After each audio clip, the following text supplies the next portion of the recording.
light, and then a smaller rocket-powered aircraft attached underneath. And in just minutes, we expect that smaller ship, the VSS, or Virgin Spaceship Unity, to separate and then blast off to an altitude of about 50 miles above the Earth. And that would be just high enough for the three-person crew and the three private passengers to be weightless for a few minutes before then returning to Earth in a glide plane, essentially. Now, this marks another milestone in space tourism. The tourists on board, two are a mother-daughter duo from Antigua and Barbuda. 46-year-old Keisha Schaff is a health and wellness coach, and 18-year-old Anastasia Mayers won their seats in a charity raffle. And the third is 80-year-old John Goodwin. He's a former Olympic canoeist he will be the first Olympian and one of the oldest people ever to travel into space. Goodwin will also has Parkinson's disease and says he hopes his trip will inspire others. Actually, he bought his ticket for about, listen to this, $250,000 way back in 2005. Since then, by the way, tickets have just gotten more expensive. Now, their whole trip will take about 30 to 45 minutes or so from separation to touchdown. And the spaceship Unity last went to space in late June. NBC's Gotti Schwartz is in New Mexico covering all of this for us. Gotti, talk to us about what you're seeing. What's the mood like on the ground? Well, what we're seeing right now is a bunch of people over here at the spaceport straining up in the sky, trying to get a glimpse of Eve, that mothership, which is about 35,000 feet up right now. Fortunately, Tom, I've got a little toy here, so let me just demonstrate what's about to happen. We've got Eve, this is the mothership, and then this is the VSS Unity that we were just talking about. So in just a few minutes, Eve and Unity, they are going to separate like this.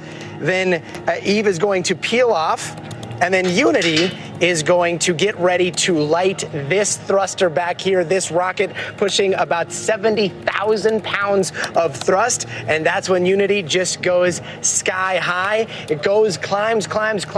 We're hoping to hear a sonic boom out here because it's going to go past Mach 1, past Mach 2, a little past Mach 3 as it goes up into space, and then we see Unity, or at least we hope to see Unity from the cameras that are back down here on Earth, go like this. It is going to invert, and at that point, everybody inside of Unity will be able to unbuckle. They will be in zero gravity, and they will be able to float over to whichever window they want and peer down or up at Earth, depending on their orientation, because down and up, once you get into space, it kind of loses the normal reference that we see. And then they will use these little thrusters to bring the Unity back to this orientation, and that's when you see these little booms on the end. This doesn't actuate, but what you're going to see is these go up like this, and then it falls, because what they want to do is they want to make sure that when this spacecraft re-enters the atmosphere, it's not coming down like a lawn dart, it's coming down like this, almost like a reverse parachute, where the shielding takes the brunt of the atmosphere, slows it down, and then this squat little spacecraft becomes a glider. These tail booms, they go back into place, and then it glides all the way down to right here and landing back at the Spaceport America, which is where we are all going to be waiting for them. All of that is set to take place in the next hour. Tom? You know, Gotti, not unlike the space shuttle in terms of its return glide path, right? The space shuttle glided back to a landing at the Kennedy Space Center, usually. And this is similar. And in fact, on the mission back in 2021, I was there in the New Mexico desert. Richard Branson was on board. They had a problem on the return. They were hit by heavy winds aloft, and as a result, they missed their glide path, and they came out of the FAA-approved glide slope and the flight path. Tom, you know, we say glide, and then you look at this thing in person, and you're like, wait a minute, I know what gliders are. Gliders have huge wings. This thing is so squat, and you're right. Yeah. The delta formation here reminds you of those space shuttles, and when it comes to wind, they say that they have all the forecasts modeled. They've been working on that ever since, and so they think that they have this down to an exact science, but that delta, this Delta aircraft will come down. And interestingly enough, we were just talking about the shuttle. This is the only re-entry vehicle right now that's doing this type of approach. But just a ways down, Alamogordo and White Sands, they did see a shuttle that landed there once. It was, I believe, the normal runway was flooded out east, and so they had to divert here to New Mexico, and they landed over at White Sands. So this is an area that has a lot of open spaces, but again, all the modeling that's gone into the flight plan today is something that they've been preparing for quite some time. The pilots that we've been speaking to, they've been simulating, and they've actually flown those models today in the simulator with the exact same wind speeds that they think that they're going to have today. And so far, everything's a go. Tom? Well, listen, we should follow up and just make the point that after they had that problem with the re-entry 2 years ago, the FAA actually grounded the Virgin Galactic fleet for a time as they did a full analysis on what exactly happened and what went wrong. You know, this is a stunning moment for Virgin Galactic. It's Richard Branson, the CEO. It's his dream that he was working on for years. I spoke with him about his dream back in 2021. Take a listen. This is your baby. I mean, you have spent 17 years, and now it's coming true. Yeah, I mean, it's definitely a pinch yourself moment. I always envisioned as a kid that a spaceship should look like this. Yeah, you did. You envisioned this when you were a kid. I just thought that's how you should fly to space, not in a rocket, you know, going off from the ground. And you should be able to go to space and come back to space like this. Yeah. I never thought that I would be able to design something quite like that. Richard Branson, there standing in front of his spaceship 2 years ago in New Mexico. I said to him, it looks like a lot of fun. Maybe I could join you. And he said, why not? Just crawl on board. You could be a stowaway. He said, I always wanted to be a stowaway. Let's talk to Eileen Collins right now. She's a retired NASA astronaut, commander of a space shuttle. She wrote the book Through the Glass Ceiling to the Stars, the story of the first American woman to command a space mission. Boys, nice to see you, Eileen. Thanks so much for joining us. I got to say, it makes me a little uncomfortable to refer to these folks who are going to be going up there for a quick bounce into space as astronauts. To me, you're the astronaut. You spent decades working on that resume. This is really about space tourism, right? And what are your thoughts about it? Yeah, that's a great question, Tom. There are professional astronauts like myself who spend, the vast majority of our professional life training to go to space. We know how to operate the spacecraft. That's our career field. But then you have people that pay to go up, or maybe they win a ticket to go up on one flight. One of the marketing, I want to say, techniques of these companies is you can call yourself an astronaut if you go over 50 miles. Well, that's a little bit stretch of the term astronaut. I'm okay if they want to call themselves astronauts because, frankly, I think the general public understands the difference between a professional astronaut and a one-time flyer. But keep in mind, some of these people aren't just tourists. Some of them actually do experiments, and they actually have like an agenda and a schedule in things that they want to do. So there is, I want to say, that professional aspect to it. But I'm not too worried about what they call themselves. I just think people are smart enough to know the difference between a professional astronaut and a one-time flyer. So someone needs to come up with a new term to call these people. So that's a challenge out there. What's a new term to say one-time flyer? And is it important? Do you think that there, a lot of these Richard Branson and Jeff Bezos and Elon Musk, they all think it's important to, in their words, kind of democratize space, make it accessible to everybody, give everybody the chance to see the Earth from the altitude you've seen it at when you were on board the space station. Do you agree with that? Is there value in allowing all of us to have the same experience? Well, I do think there is value in it, yes, and I do agree with them. I don't know if we're going to get every person up in space. That just doesn't sound realistic. But for people that really want to go, now there's many people I talk to say, I would never do that.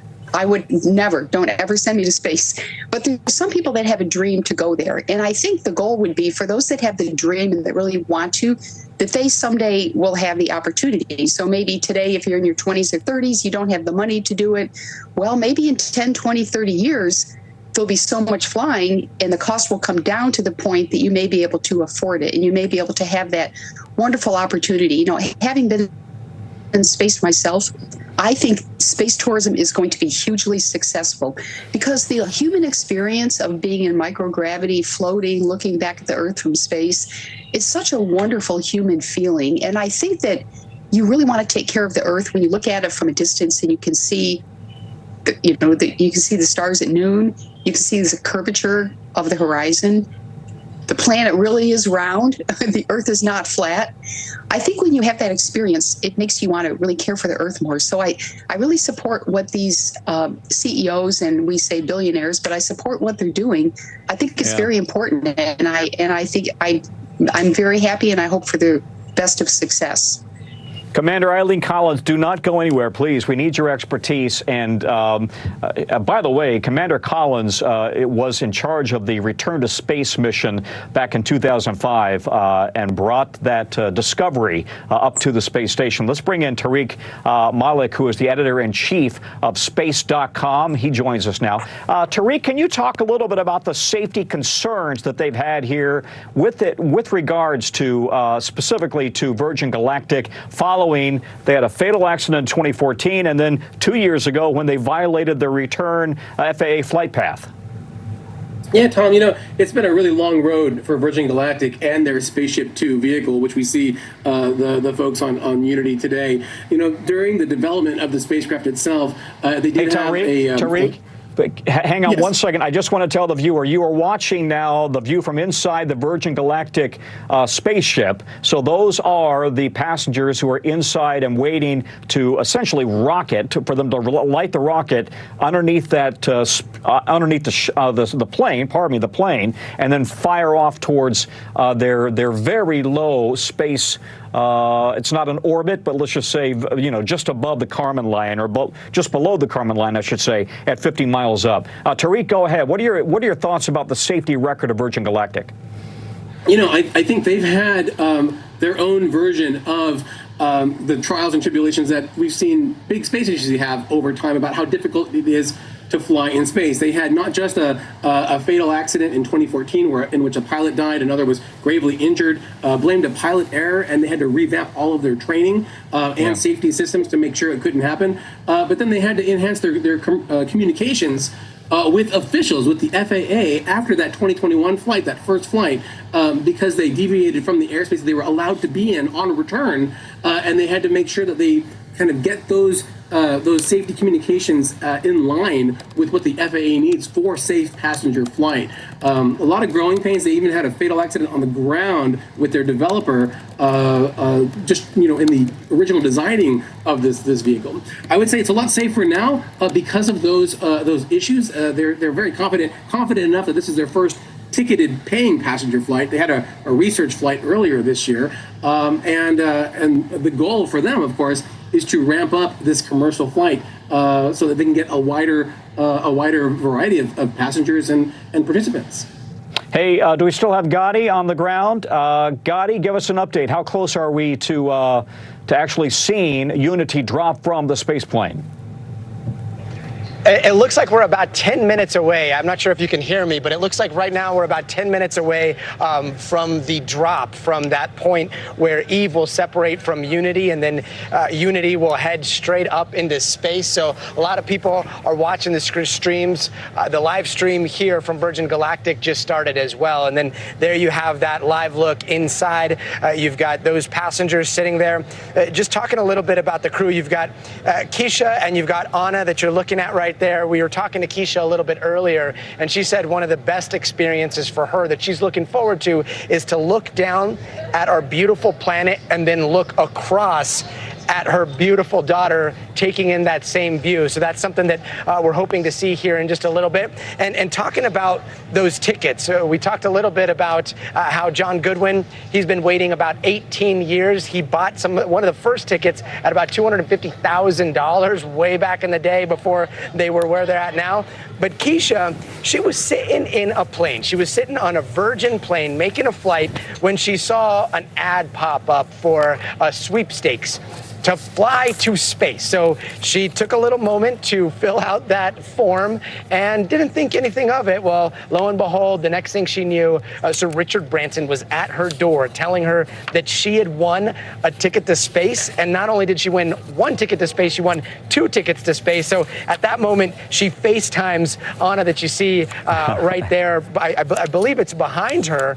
And the next thing you know, they are now on their way to 53, 54 miles above the Earth. Tom? You are a native New Mexican, and I'm wondering, you know that area well. Is it hot as heck right now? What's it like on the ground? Yeah, it's very hot. And actually, it's funny that you say native New Mexican. I was a student at NMSU in 2004, and I remember they had this thing called the X Prize Cup. And one of my journalism assignments was to go out to the airport and see the X Prize Cup. And back then it was Spaceship One, very similar to this design. And, you know, you and I are both space buffs, so I was kind of a rocket guy. And I saw this design and I was like, no way is this ever going to fly. It had won the space, the X Prize Cup at that time. And I remember getting video of it, us having these debates. Is this going to happen? Is this not going to happen? I can't describe what it was like a few days ago going in that hangar and seeing the Unity right there in front of me attached to Eve. It was this kind of full circle moment where you're like, oh, wait, actually, like, we're kind of living in the future here. And it made me think of that day back there in 2004 for the first time when I saw this design. But again, it's a very ambitious design and one that they're hoping will gracefully return back here to Earth. But it looks like from the reaction of the people, we've got about 5 or 6 minutes before there's that separation from Eve and before we start to see Unity climb into space. Perfect. Gotti, don't go anywhere. Of course, you're not going to go anywhere, but hang on. Hang on, because we want to ask you a few more questions here. But let's bring in Clayton Anderson. He's the author and a retired NASA astronaut. He has some great perspective here as well. Clayton, same thing to you. Are we really watching and witnessing this whole new age in space exploration or space enthusiasm when you're allowing just everybody to go into space if they can afford it? Now, this is obviously a luxury life experience for those who pay the ticket. I think it's great that we're giving people the opportunity in this manner. You know, I would caution that the word space for everyone right now. It's not.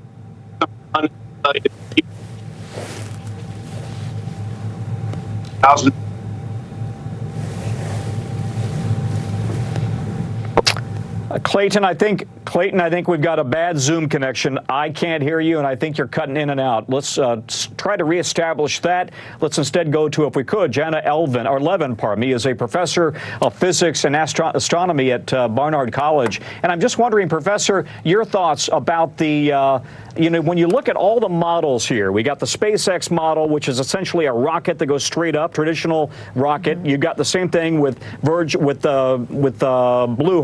Origin. Jeff Bezos, same thing. But the Virgin Galactic model is different, as Gotti's explained, in terms of using the space plane, if you will.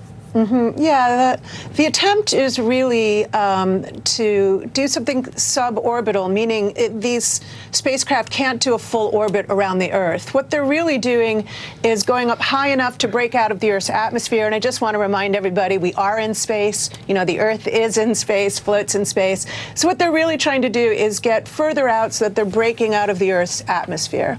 But they never break away from the Earth's gravitational pull. And so instead of orbiting, eventually they start to fall back to Earth. And what the astronauts, or the space tourists, I guess, are really experiencing is the weightlessness of just falling. I mean, you can do that on Earth. You can cut a cable in an elevator and you'll be in free fall and you will experience weightlessness. So what they're really trying to do is have that experience, but have it further out and hopefully with a nice, smooth, gliding ending, as you've said. Yeah, I've had that experience in the zero-G plane, so it's similar, but we should make the point, they're not going into orbit. They literally are kind of doing a quick bounce up into space, and then they come back down again. I've equated it almost to a trampoline bounce. Yeah, and they've been doing these kinds of parabolic flights in the Earth's atmosphere for many decades, where artists have gone up, experimenters have gone up, performers, dancers have gone up in these flights, and they are parabolic. They literally follow a parabola and fall back towards Earth before starting the engines again and scooping the passengers safely to a landing. So this idea of being weightless is also true of people in the International Space Station. They're not so far out that they don't feel the Earth's gravity. They absolutely do, but they're just falling all the time, and they're falling in such a way that they can execute a full orbit. So they have a prolonged experience of weightlessness, as opposed to the few minutes that these space tourists will experience. All right. Hey, Tariq Malik, let's bring you back into this. And I'm just wondering now, you are the consummate space reporter. Tariq covers the ins and outs of this industry like nobody else. And we're always comparing geek notes when we're at the Kennedy Space Center together. And I'm just wondering, Tariq, you know, what is the reputation within the space community right now of Virgin Galactic? They've had a rough couple of years, as you and I discussed. They were grounded for a while. They did have a fatality about 8-9 years ago. How are they kind of ranked and rated compared to what Elon Musk has done with SpaceX and what Jeff Bezos has done with Blue Origin? And is that even a fair comparison? Well, Tom, those are kind words. Thank you so much. But you make a really great point that Virgin Galactic really, when you stack it up to their private spaceflight competitors, seems to have started off really strong earlier than many others. Back in 2004 with that announcement, they were hoping to fly in 2007. Then they had a lot of development setbacks, a lot of hurdles. And then here we are now in 2023 with their first actual space tourist flight, although they've had, of course, many other test flights and a research flight in the past. It does seem like they're building momentum, but they still have a long way to go. They've got a second spaceship ready to go to ramp up that scale, but they've actually really, in a recent earnings call, have said that, you know, people should not look for a lot of a big influx from these flights because they had to raise prices, and the people they're flying now are at that lower $200,000 rate, whereas now they're at $450,000. SpaceX, meanwhile, flying tourists into orbit, have booked flights around the moon on a brand new spacecraft. This is very different than that. I think their closest competitor is Blue Origin, which has its own issues. They did lose a vehicle recently. They're building back to return their own system to flight, but they have flown a few more passenger flights than Virgin Galactic. So I think that they still both have their own challenges, and seeing both vehicles ramp up will give us a really good picture of how robust this commercial space, suborbital space tourism market will actually be. Both companies have backlogs. Virgin Galactic has a very big, extensive 800-person backlog of customers to fly. Once they get through that and reopen reservations at their higher $450,000 price, I think they'll be able to see what their road to financial success would be. Well, I think you just made a very important point. You're right. They're now charging, they went from $250,000 a flight to $450,000 a flight, and they've got 800 people, they claim, as of last December, who are on the list to go. So there clearly is a market, but it's not for the typical average middle-class American. Exactly, you know, and this was always a market, at least at the beginning, for the wealthy, the super rich. Those orbital flights for the first space tourists to the International Space Station, they paid tens of millions of dollars. It's most likely more than that now, especially when you have folks like Jared Isaacman buying out full SpaceX rockets into orbit. So that's, you know, tens of millions times several. Virgin Galactic, meanwhile, has to get through that backlog. And the first ticket prices, Tom, were $200,000. So they're flying folks at that lower rate until they get to this higher $450,000 to try to make that profit over time. And they're also trying to build a new class of vehicle, the Delta class of these Spaceship Twos, that should be more affordable and more reliable to fly. For me, this is I'll tell you what, let's dip in, if we can, to some of the coverage here from Virgin Galactic Mission Control and listen to what they say as we're getting closer now to Unity dropping from the mothership Eve to then light the rocket. And let's make the point again that Unity is the spaceship that will go up there, and Eve is the mothership named after Richard Branson's mother, actually, in honor of her. As you just mentioned, that release point, right after that, the crew lights the rocket motor, and Unity's trajectory to space starts in that horizontal release position before turning towards space, a maneuver that we refer to as the gamma turn. And then the rest of the rocket motor burn occurs in the vertical. We're now 2 minutes out from release. The rocket motor boost was one of my favorite parts of the flight. Seeing the Earth drop away and seeing space come into view is just absolutely exciting. And of course, our vehicle gives our customers the best view of Earth with the amount of windows we have. Yes. So we are go for release on time. That's about 1:40 from now. As you mentioned, that view from Earth, when the rocket motor burn is completed, the pilots will command the ship to feather. That's rotating the tail and the aft section of the wing up to about 60 degrees. And that starts a backflip maneuver for our spaceship, and it orients the vehicle such that all of those windows overhead are providing just a fantastic view for everyone on board to be able to look down at the Earth below.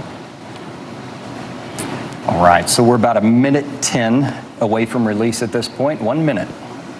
And I can see the crowds in Antigua, and they're excited. I can see the crowds here at Spaceport America getting ready to cheer our crew on their You are listening to the voice of Virgin Galactic's mission control and the narrators, because they have the front row seat, sitting there watching all of this happen live, and they can count us down to the actual moment that we see Unity drop from Eve. And that allows, once we get to the designated point in our flight profile, for the mothership pilots to engage the release and set Unity free.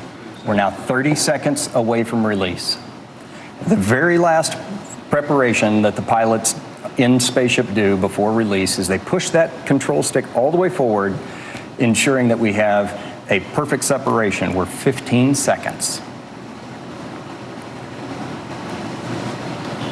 10.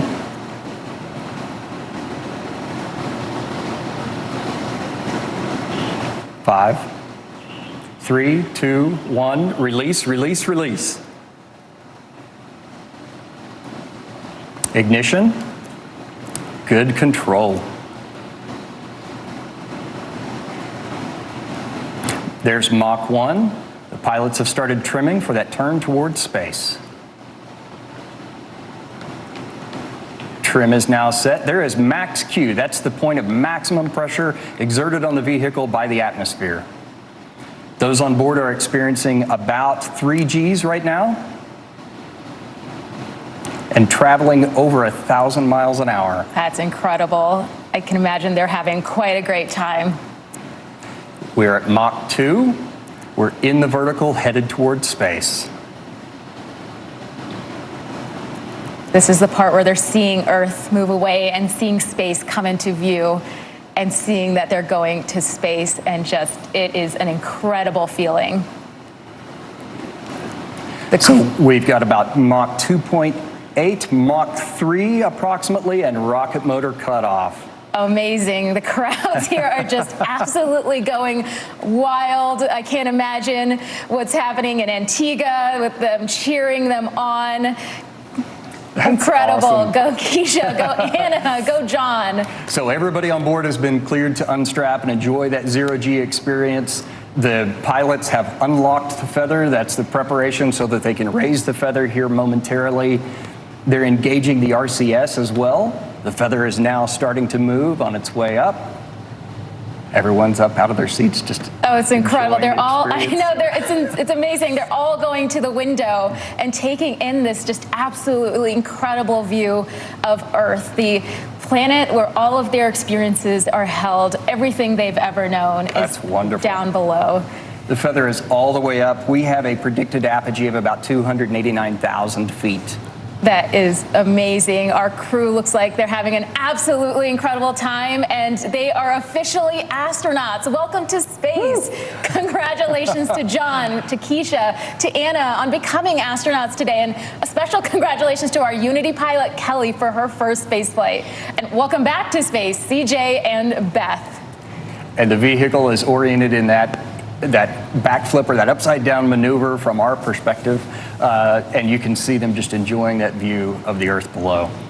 Man, it's just incredible. I can see that they just can't take their eyes away, and it's hard for us to describe. We can obviously see they're having just an incredible time in space, taking in the views, but it's an experience. It's the silence. It's the views. It's seeing our brilliant planet against the matte black of space. I can't imagine. I can't imagine what, I mean, I can't imagine what they're going through right now, and I can't wait to hear about it. Yeah, well, we just achieved. Again, we're listening to the voice of Virgin Galactic Mission Control, but let's bring in Commander Eileen Collins, and let's also bring in Clayton Anderson, two veteran NASA astronauts. Folks, what's it like to really experience that for the first time? Clayton, we'll start with you because we missed you the last time. It's just, and we take a moment. Well, thanks, Tom. Microgravity and being weightless in space is an amazing experience. I know if I were them, I would be excited about doing it, but I would be longing for a much longer time period. Right? They're going to get a taste of it. Once you have that taste, time in microgravity that they're going to get the opportunity to do. So, kudos to them. Congratulations to Virgin Galactic. Just made the return to seat call. Commander Eileen Collins, you've spent many days on orbit, and I'm just wondering, what was the first time like for you? What did you experience? Was it just a total rush that almost was an out-of-body experience? Yeah, absolutely. Well, I'm going to answer that, but first of all, I want to say kudos to the commander, who no one mentions his name, but it is C.J. Sturkow, former shuttle astronaut and commander who's flying the Spaceship Two right now. C.J. Sturkow, he's also a former Marine and a former office mate of mine. Flew the shuttle 4 times, so I'm really proud of what he's doing. But my first experience in space was very clumsy. I unstrapped from my seat, I got out, and I immediately hit the other seat, and then I hit a panel of switches, and then I hit the ceiling, I hit the floor. You need to get used. It's like learning how to skateboard or learning how to roller skate for the first time. It's a skill you need to learn. You mentioned the commander is C.J. Sturkow, and of course the pilot is Kelly Latimer, so we do want to make sure we mention them as well. And then I'm just wondering, by the way, they're now back in their seats, and they're now going to begin the re-entry process. Eileen, being a former shuttle commander, this is a unique vehicle to come back in on a glide slope, right? Talk to us about the challenges here. Well, I do want to say the difference between this flight and the Blue Origin flights are that Virgin Galactic is piloted, so it's actually flown back by the pilots, whereas the Blue Origin is fully automated. They have no pilots. So I think that probably with Virgin Galactic maybe makes the passengers feel a little more secure that they have 2 highly trained test pilots up front that know what they're doing. The pilots need to stay in a very small piece of airspace, so that's one of their concerns. But more important than that is that they stay within a flight envelope, which is mainly their dynamic pressure, their airspeed, their altitude, to keep the flight safe. And of course, they're gliding back without an engine, so they're using their speed brakes to control their energy and hit the landing spot, similar to what we did in the shuttle.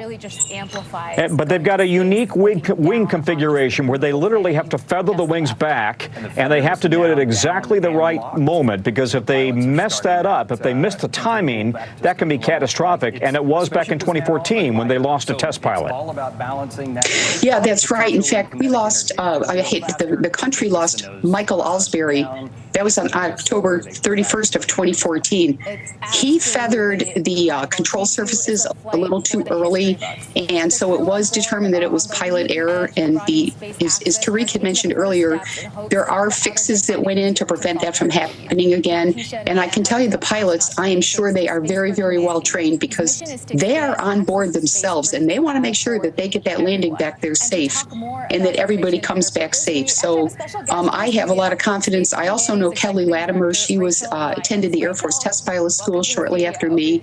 Highly professional person, and they're in very good hands with CJ and Kelly. It's always amazing. Everybody within your astronaut corps seems to know each other. Is Gotti Schwartz, is he available on the ground there? Not yet. Okay. Gotti's just taking it all in on the ground. Clayton, and I'm wondering your thoughts as well as you watch this next generation of space tourists returning from this experience. It's really cool that C.J. Sturkow, as Eileen mentioned, and hello, Tyene, another favorite of mine. But they took me planet way back in 2007. So they are in very, very good hands with CJ and Kelly at the control. This is a part that's a little sedate, fragile, beautiful, finite planet. but I think they're going to have a great time. The rush that they're feeling is going to be incredible. So landing is bittersweet because they were having such fun in space, but what a great experience and what a good start for Virgin Galactic. Perfect. Clayton Anderson, thank you very much. Good perspective there.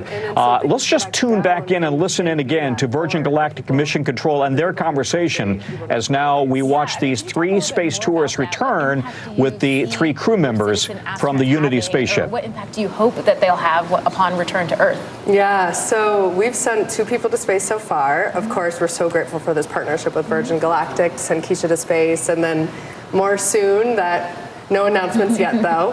And so in terms of the impact that we hope that they have, I would say that it's different depending on the person.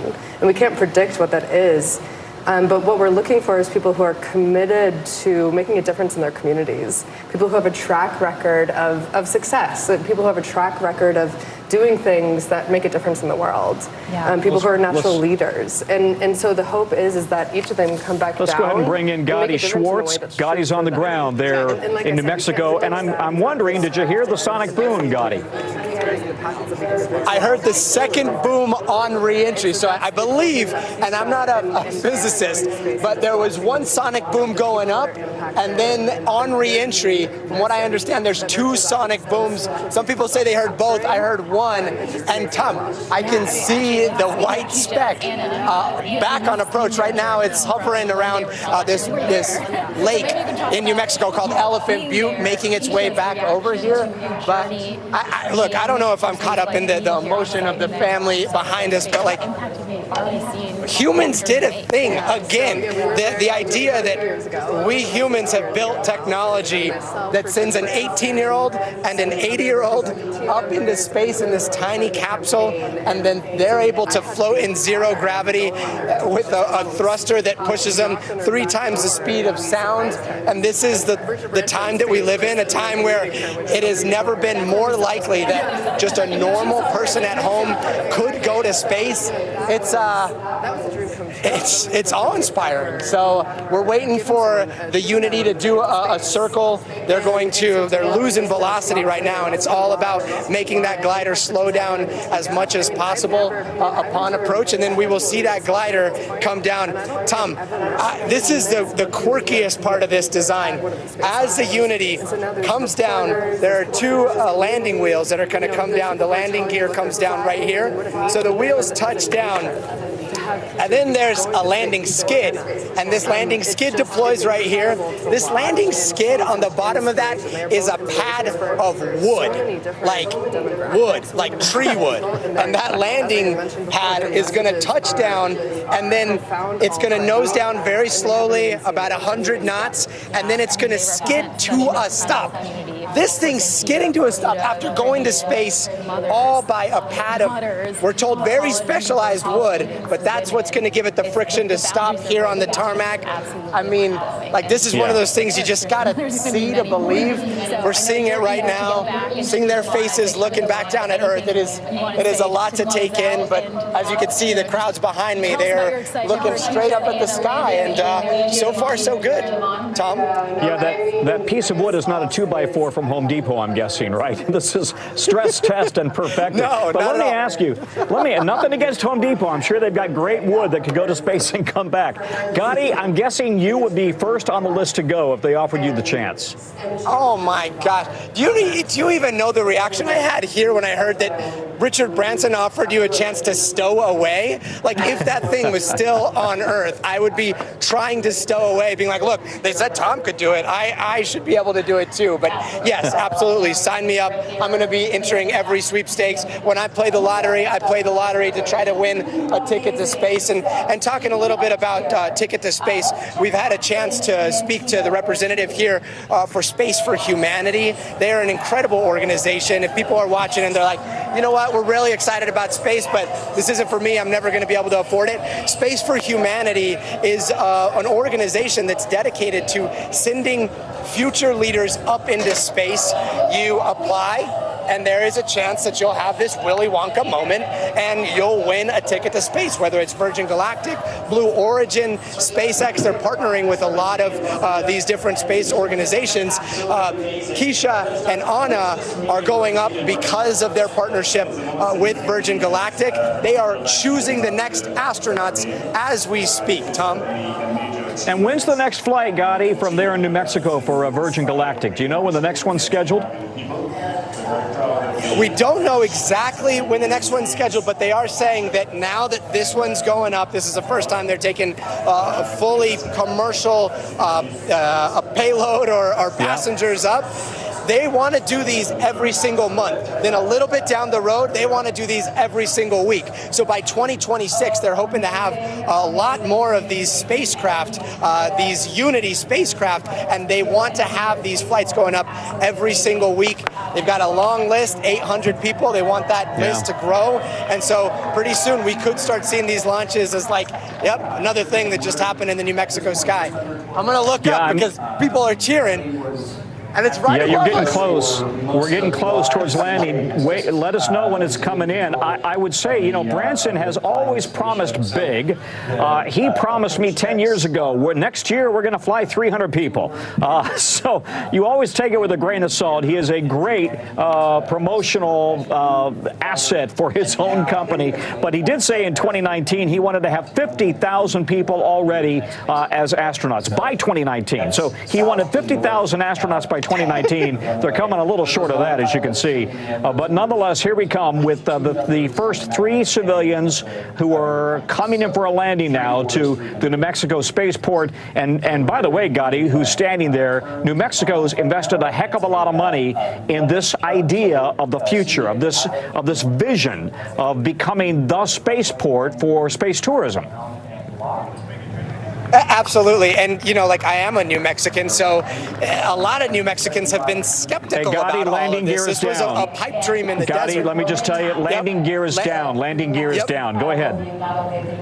So that landing gear is down. Yeah, so we were just talking about the New Mexican perspective. A lot of people are excited about all the jobs that you're bringing. But back in the day when this was first announced and there was absolutely nothing in the desert, I remember coming out here with a camera and a tripod and shooting it at the mound of dirt that the spaceport has become. And again, this healthy dose of skepticism, but now seeing the infrastructure, seeing all the aerospace engineering, seeing the hangar. Here we come. Touchdown, Gotti. Touchdown on the runway. A spaceship coming in for, well, look at this.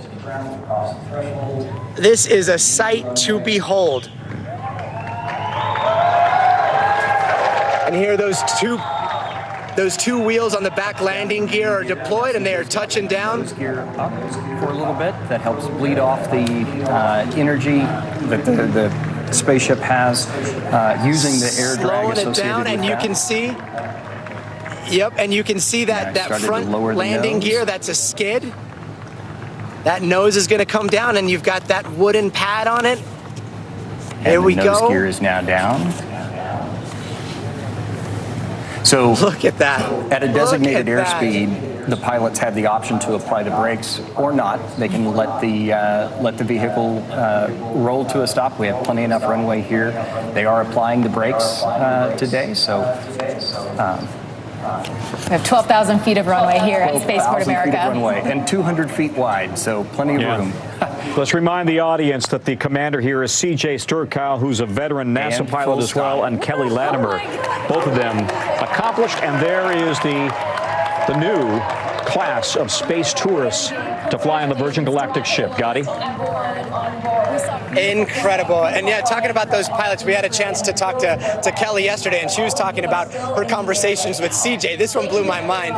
They were talking about the things that they have to prepare for zero gravity. And CJ tells Kelly, he's like, you know, everything's the same except for you got to aim a little higher when you go for those switches because you don't have gravity pulling you down. So you're going to think you're aiming for a switch with your hand, something that we take for granted, and you're going to have to compensate a little bit. It throws you off just in the beginning, but it's just one of those incredible things where you have to be up there in space to understand all the little details, and yet that goes into their training as well. And as you can see, those 4 people in the back, 2 people in the front, all down on the ground safely, and we are very excited to hear what they have to say. Professor Levin, can we bring you in quickly? I'm just curious, from your perspective and your expertise, are we now truly looking at a new age for space tourism? And we've been talking about this kind of the storyline for several years, but here we have yet another full spaceship full of space tourists that has made it up to the edge of space, and giving them this example, this opportunity, I should say. Well, I think that we are, and where this goes is going to be interesting to see. I mean, we have seen some space tourists make it all the way to the International Space Station. I think that's really quite incredible. And now we're seeing these parabolic flights breaking out of the Earth's atmosphere. I'm not really sure where the ambition is going to go other than just the thrill ride. And I think that's also going to be interesting to see is how does this become more commercialized besides the thrill ride? And sort of where will it lead when we start to talk about private space stations and maybe private lunar stations? Yeah. And I think the next decades, I mean, there's going to be a lot of changes with colonizing space and with trying to go to Mars, and we'll see how much of that becomes open to regular human beings who aren't military or trained astronauts. Commander Eileen Collins, she makes a great point. You know, we are now looking at just more than space tourism. Literally, there are plans in the works now to build a floating office park, essentially a research park that is a private business where universities could go up and do research, companies could go up and do biological research, for example, and then also provide people that opportunity if they want to go to this private floating research station business park to pay the money and go up and spend a week. So it seems like we really are on the cusp of this new frontier. Yeah, Tom, I really think that the primary thing we need to do is get the cost down, because it is very expensive to go to space. And I know that Virgin Galactic, for example, needs to fly well over once a week to really, in the long run, turn a profit. Now, these companies have private investors, and that's a very big key to their success, to keeping them going. And I'm happy to see that we have these big companies that are investing. They see that there is potential in the future. I certainly believe in that potential. And you mentioned the space stations in low Earth orbit. Now, going to orbit is very, very different from what Virgin Galactic and Blue Origin do. Is our astrophysicist mentioned, they're going to space, but they're going up and they're coming down on a relatively short flight. They get a couple of minutes of microgravity. But when you go to orbit, these space stations that you asked about, you need to have much more power, much more propulsion to get up there. And then to come back, you need a heat shield to re-enter the Earth's atmosphere. You're coming home at 25 times the speed of sound. And the engineering going to a space station is much more difficult, much more complicated. So we need to see the investment dollars coming. I'm not involved in this myself. I don't invest in space, but I do verbally and educationally try to promote it, because I think it's the future of humanity, is to get people up in space and then eventually away from Earth orbit into Mars and into other parts of the solar system. Tariq Malik from Space.com. All right, that's a beautiful shot of that spaceship Unity sitting on the tarmac there, on the runway, I should say, out in New Mexico. Tariq, they needed this, right? They needed a big, high-profile success for Virgin Galactic. Yes, Tom, you know, not just a success, but a success of a new type of flight profile for Virgin Galactic. You know, they've had a series of successful test flights to set the stage for commercial operations, and then a research flight with the Italian Air Force back in May as their first commercial flight, and now their first full-up space tourist passenger flight. And that's really the goal for this company. Sir Richard Branson built it as a passenger space line to fly people to space, much like the very early days of aviation, to fly those first passengers across the oceans and whatnot. Now we take that for granted every day, and their hope to, as Commander Collins mentioned, is to bring that to space and provide that infrastructure that could set the stage for even higher endeavors. Let's go back out to our favorite New Mexican, Gotti Schwartz, who calls New Mexico home, although now we have him based in Los Angeles for our benefit. But Gotti, you've got some folks there who have some reaction and have witnessed this firsthand, right? Yeah, so we were just talking to some family members, in fact, the wife of John, and we asked her, hey, look, you're married to an astronaut now, and she, it was quite a moment where she had a look of realization. The family very excited. One of the sons telling me about the days way back when he was a little kid, they would take him to a picnic, and he remembers one in particular where his dad, John, who has always been a daredevil, had some sort of glider contraption that he had strapped on and was running down a hill and then kept crashing into the trees. And so this need to fly, this need for the freedom of flight has always been something that John has had, and now experiencing zero gravity. We were just talking a little bit, or I heard you talking a little bit about the future of what this looks like, more humans going up into space and what the infrastructure looks like. And it reminds me of some of the conversations that we've had just in the designs of the plane as well as Unity, the spacecraft. And if you notice, the fuselage of all three, the one that goes into space as well as the ones that are here on the mothership, they're all the same. And that's part of this modular design aimed at increasing supply chains, increasing the manufacturing and the assembly line, if you will, for things that can go up into space. So the engineering is something that we saw go from a prototype back in 2003, 2004 to now they're hoping by 2026 to be mass producing at least 6, 7, 8, 9 of these a year, and on and on and on. And so much of that has to do with a big list of high-paying customers at first, with the promise of democratizing space down the way. We've seen that. Other companies have embraced that type of approach, and it's been somewhat successful. So this is something that we may see happen in the future. But again, it's all about these modular designs that can play two different roles, but can exist out where there's zero gravity and no oxygen and withstand entry into Earth's atmosphere. It's incredible. Tom?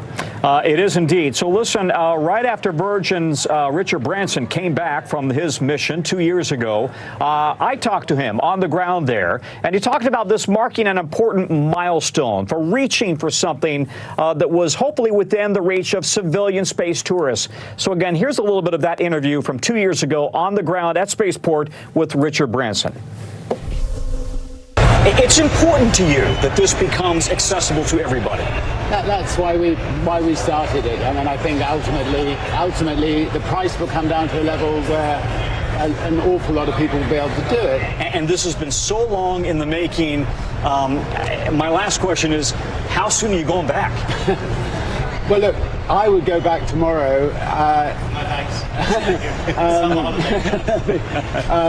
But I don't. I think there's so many people want to go. I won't take a seat up for some time to come now. Let other people have the experience of a lifetime, and we're going to get to work. Our space factories are going to start building many spaceships, so that many people will be able to go to space. All right, well, that's to your point, Gotti. They're building many more spaceships. They got to have many more people get up there, but they've got to also, they have to make sure that people are willing to pay that kind of money. Yeah, absolutely. Willing to pay that kind of money. But again, maybe I watch too many movies, maybe I play too many space video games. Like, the idea of becoming an interplanetary species is something that I think a younger generation wants to see.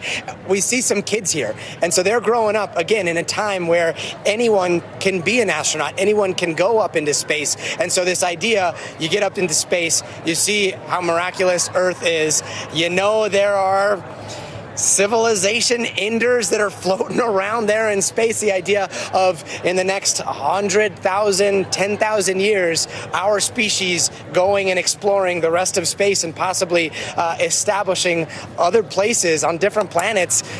This seems like a step in that direction, Tom. It does indeed. Gotti, thanks. Whenever we need a dose of enthusiasm, we turn to Gotti Schwartz in New Mexico. Great coverage. Thanks, buddy. That concludes this special coverage of the Galactic 2 mission here on NBC News Now. We're going to have much more throughout the day on NBC News Daily and tonight on NBC Nightly News, and we'll be hearing from those on board this mission. I'm Tom Costello. Thank you for watching. On behalf of Gotti, have a great day.